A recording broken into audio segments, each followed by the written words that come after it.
Sejam bem-vindos para mais uma aula. Hoje iremos falar sobre espelhos esféricos, o tema da nossa aula de hoje.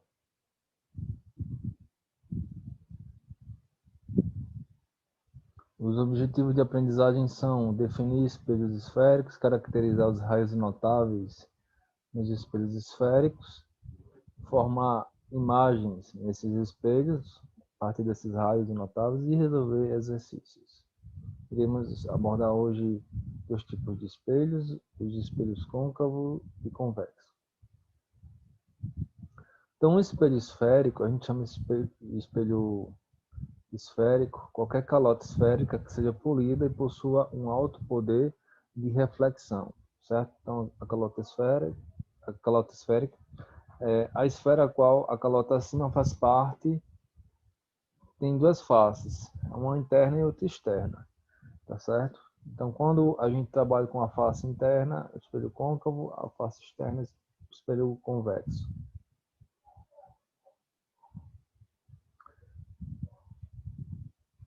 A partir do princípio da reflexão da luz, certo? Assim como para espelhos planos as duas leis da reflexão são válidas, são obedecidas também nos espelhos esféricos, ou seja, os ângulos de incidência e reflexão são iguais, medidos em relação à reta normal, e os raios incididos, refletidos e a reta normal, ao ponto incidido, estão no mesmo plano. Então, aqui eu tenho a raio incidente, a normal, 90 graus de superfície, o raio refletido e o ângulo entre incidente e refletido, o mesmo. Os elementos geométricos de um espelho, é importante definir isso. Aqui é o centro dele, o centro de curvatura. O segmento do centro até o segmento A, V ou B é o raio. Então, o centro de curvatura corresponde ao raio. O ponto V é o vértice do espelho. O ponto F é o foco, certo? É o foco, e o foco é metade do centro de curvatura do raio. Então, o centro de curvatura é o centro da esfera. Então, o espelho esférico, ele é um pedaço de uma esfera. V é o vértice, é o ponto central do espelho, da calota. Aqui, essa linha que liga o centro de curvatura ao vértice é chamado de eixo principal, certo? O eixo principal, essa linha preta aqui é o eixo principal. Alguns elementos para vocês identificarem. A distância focal é a distância do segmento de reta entre o foco e o vértice. O C é o raio de curvatura, né? A distância do centro ao vértice. E o foco é o raio dividido por 2. Como eu falei, o foco é metade do raio. Então, o foco, para os espelhos côncavos, ele pode-se verificar que todos os raios luminosos que incidirem ao longo de uma direção paralela ao eixo passarão ou convergirão para o mesmo ponto F para o foco. Então, a primeira regrinha, aqui a gente tem um espelho côncavo, você vê esses tracinhos, é a parte não refletora, e a parte refletora é a parte de dentro da curvatura, então é côncavo. Se fosse contrário, se fosse os tracinhos na parte de dentro, aí a parte de fora da curvatura da calota fosse refletiva, seria um espelho convexo. Então aqui é o espelho côncavo, a parte interna, a parte refletora, todos os raios paralelos ao eixo principal, é o eixo onde se encontra o foco, todos os raios paralelos, ao atingir o espelho, serão refletidos passando pelo foco. Tá certo? Primeira propriedade importantíssima. No caso de espelhos convexos, é a continuação desses raios, é a projeção, tá certo? Que vai passar pelo foco. Tudo se passa como se os raios refletidos se originassem no foco. Então, você tem raios paralelos que atingem um espelho convexo, tá certo? Esse tracinho aqui está errado, na verdade, esse tracinho de não refletor era para estar na parte interna, mas desconsidera aqui. Então, paralelo, aí é refletido, aí o raio refletido a projeção dele, a continuação da projeção é como se ele estivesse saindo de onde? Do foco. Os raios notáveis, tá certo? Então, esses são os raios que a gente usa muito para desenhar figuras em um espelho esférico. Então, um raio de luz incidente paralelo ao eixo principal. O raio de luz que incide sobre o espelho esférico paralelamente ao seu eixo principal é refletido em direção ao foco, certo? Então, um raio paralelo, ele é refletido passando pelo foco. Então, aqui eu tenho, no caso, agora, aqui um espelho côncavo, aqui um espelho convexo. Um raio paralelo, no espelho convexo, ele é refletido, mas o seu prolongamento passa pelo foco. No espelho côncavo, o raio paralelo é refletido passando pelo foco. Tá certo?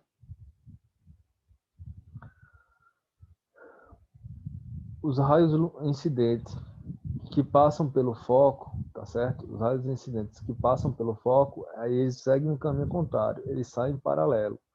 Aqui no espelho côncavo, o raio passa pelo foco, ele sai paralelo.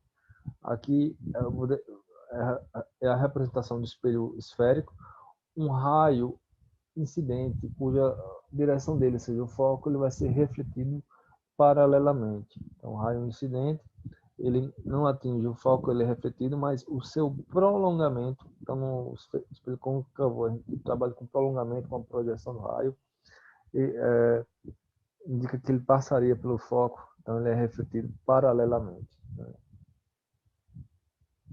O raio de luz que passa pelo centro de curvatura. O raio de luz que passa pelo centro de curvatura, ele é refletido pelo próprio centro de curvatura. Ele é refletido sobre ele mesmo. Né? Uma outra propriedade. Então, espelho côncavo e também no espelho convexo. Então, eu desenho o raio, cuja projeção sairia no centro de curvatura e volta justamente, exatamente pelo mesmo caminho que veio. O raio passando pelo vértice, ele é refletido de forma assimétrica, ou seja, se formou um ângulo de 30 graus, é refletido formando 30 graus. Aí é a lei da reflexão pura, em que a reta normal seria o eixo principal. No espelho côncavo, no espelho convexo. Formando imagens no espelho côncavo, né? Então, a gente pode formar imagens com diversas características. Elas possuem um amplo campo de aplicações, desde espelho para maquiagem até espelho para grandes telescópios. E essas imagens dependem da posição do objeto em relação ao espelho. Então, para a gente obter uma imagem, a gente deve usar pelo menos 2 raios notáveis. Então, a gente tem aplicação de espelhos para a parte de maquiagem, para telescópios, para o trânsito, né? Você tem os retrovisores, em alguns supermercados, para evitar furtos, além das câmeras, se usam espelhos. Nos ônibus também se usam espelhos para acompanhar o desembarque dos passageiros. Então tem um campo vasto para aplicação. Um dentista usa um espelho também, aquele espelho que ele usa é um espelho esférico, que ele vai ter a propriedade de ampliar a imagem da região do dente que ele está examinando, né? É uma outra aplicação. Então, eu costumo dizer que as moças gostam muito de espelho côncavo, se maquiar, os rapazes usam muito o espelho esférico, na hora que estão regulando os retrovisores, e elas também, elas usam tanto o côncavo como o convexo, né? Vamos continuar aqui. Vamos formar imagens, tá certo? Então, no espelho esférico, a gente vai ter o seguinte, a ideia de imagem real e virtual. A imagem que se forma depois do espelho é virtual, antes do espelho é real. Ela pode ser maior que o objeto, ou menor que o objeto, ou do tamanho do objeto. E ela pode ser também direita, o objeto aparece dessa forma, ou e a imagem também dessa forma, ou então aparece que é invertida, tá certo? Aqui um espelho côncavo. O espelho côncavo fornece uma diversidade de formação de imagens. Um objeto antes do centro de curvatura. Então, objeto antes do centro de curvatura tem que traçar pelo menos 2 raios notáveis. Traçando aqui um raio, eu gosto muito de usar o raio paralelo. O raio paralelo passa pelo foco. Pronto. Aí aqui eu poderia usar o quê? Poderia usar um raio que passa pelo foco, sai paralelo. Poderia usar um raio que atinge o vértice, é refletido o mesmo ângulo. Um raio que passa pelo centro de curvatura, ele volta pelo centro de curvatura. Então existem N possibilidades aqui. Onde vai estar a formação da imagem? A formação da imagem vai estar na interseção dos raios. Ó, aqui na interseção vai estar a imagem. Então a imagem, aqui nesse ponto, ela tem algumas propriedades. É maior ou menor que o objeto? É menor. É real ou virtual? É real. Virtual era se ela estivesse aqui por trás do espelho. Ela está direita ou está invertida? Invertida. Então a classificação da imagem é real, invertida e menor. Estava sendo formada em qual posição? Entre o centro de curvatura e o foco. Agora a gente vai colocar um objeto em cima do centro de curvatura. Então, raio paralelo passa pelo foco, raio que passa pelo foco sai paralelo e a imagem aqui formada. Então a gente tem a imagem real, a imagem invertida e a imagem do mesmo tamanho e também é formada sobre o centro de curvatura. Então é um espelho que vai só produzir de efeito uma imagem invertida, né? Objeto entre o centro de curvatura e o foco. Você tem aqui o objeto, raio paralelo passa pelo foco, raio que passa pelo foco sai paralelo, e a imagem aqui é uma imagem o quê? A imagem é real, a imagem é maior que o objeto, a imagem é invertida e ela se encontra antes do centro de curvatura, né? E se eu pegasse você, colocasse você de frente a um espelho côncavo e colocasse uma situação de você estar em frente ao espelho e não se enxergasse? Imagina você estar de frente ao espelho e não conseguir se enxergar. Vamos ver esse caso. O objeto colocado no foco. Raio paralelo passa pelo foco. Como o objeto já está no foco, eu não vou desenhar um raio passando pelo foco. Eu vou desenhar, por exemplo, o raio atingindo o centro de curvatura. Ou então o raio atingindo o vértice. Aí você percebe aqui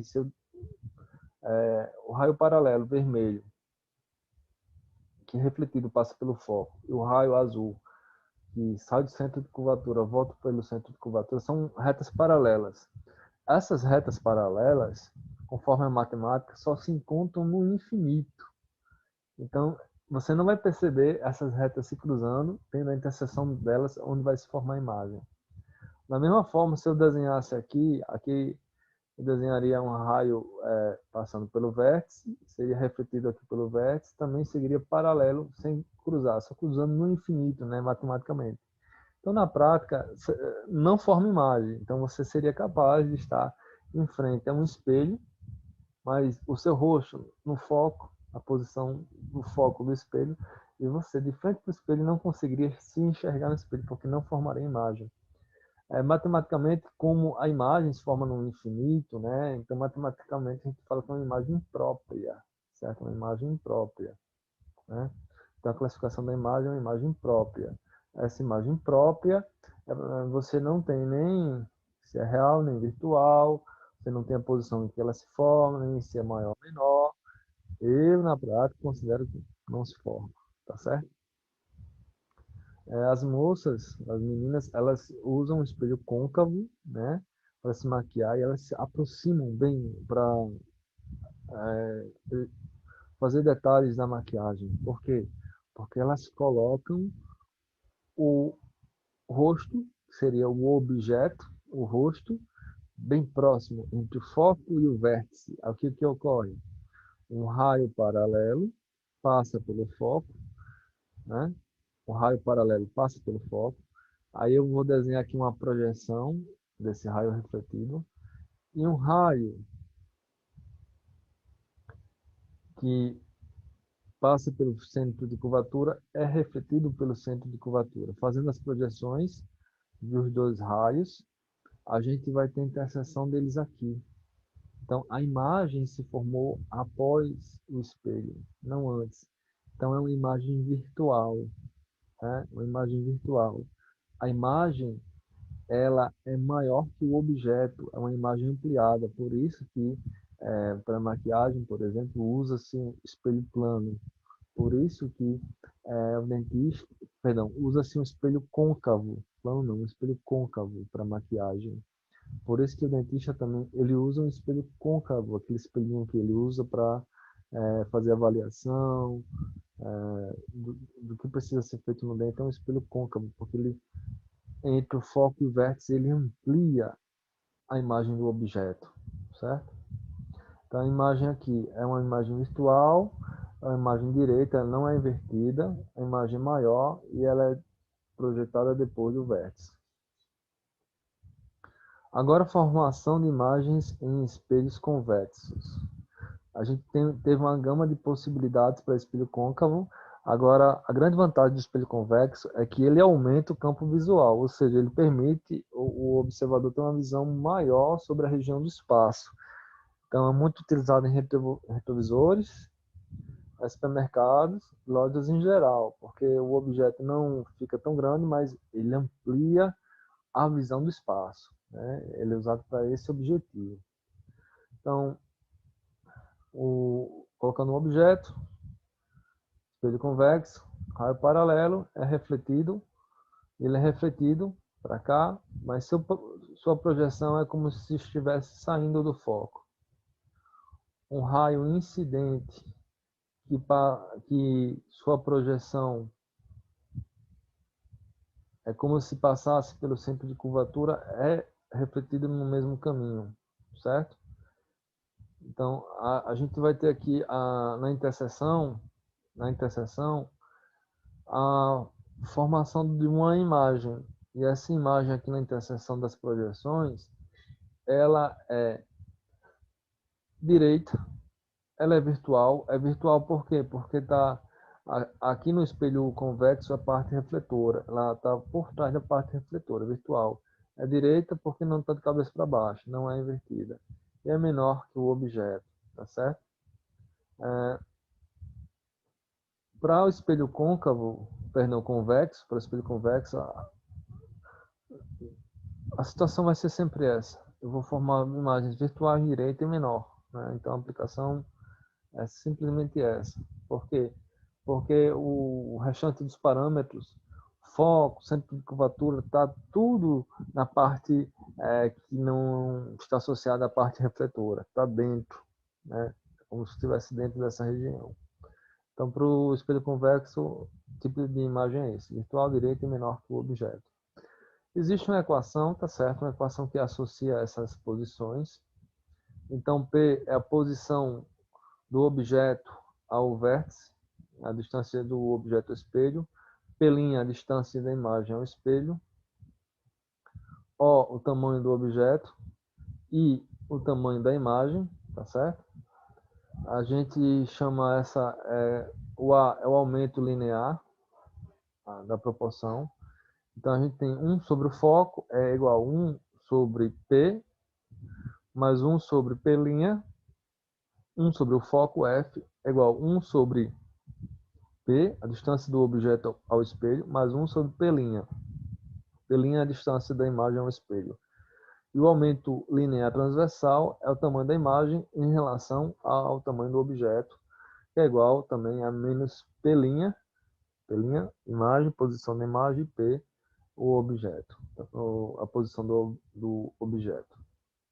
Não é o objetivo fazer agora um estudo analítico, mas fundamental que eu apresento para vocês essa equação. Então, na convenção de sinais, quando o F, o foco for maior que zero, o espelho é côncavo, foco menor que zero, o espelho é convexo. Objeto real, posição maior que zero, objeto virtual, posição menor que zero. Imagem real, imagem maior que zero. Imagem virtual, a imagem, o P' é negativo. A imagem direita, o aumento linear é maior que zero. A imagem invertida, o aumento linear é menor que zero, tá certo? Então, quando